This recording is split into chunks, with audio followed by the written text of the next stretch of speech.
মা সর্বমঙ্গলা সম্পর্কে 5টি গুরুত্বপূর্ণ তথ্য। প্রথম, মা সর্বমঙ্গলা দেবী দুর্গার একটি রূপ, যিনি মঙ্গল, কল্যাণ ও শুভ শক্তির প্রতীক হিসেবে পূজিত হন।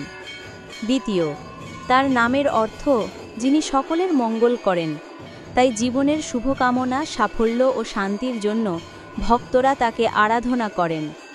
তৃতীয়, ভারত ও বাংলার বিভিন্ন অঞ্চলে সর্বমঙ্গলা মন্দির রয়েছে, বিশেষত পুরুলিয়া, বাঁকুড়া ও পশ্চিমবঙ্গের কিছু জেলায় তার পূজা খুব জনপ্রিয়।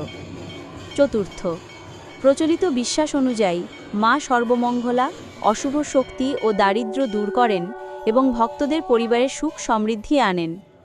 পঞ্চম, নবরাত্রি ও দুর্গাপূজার সময় মা সর্বমঙ্গলার বিশেষ পূজা ও আরতি করা হয়, যেখানে ভক্তরা মঙ্গল কামনায় প্রদীপ, ফুল ও নৈবেদ্য অর্পণ করেন। ধন্যবাদ। লাইক ও সাবস্ক্রাইব করে পাশে থাকবেন।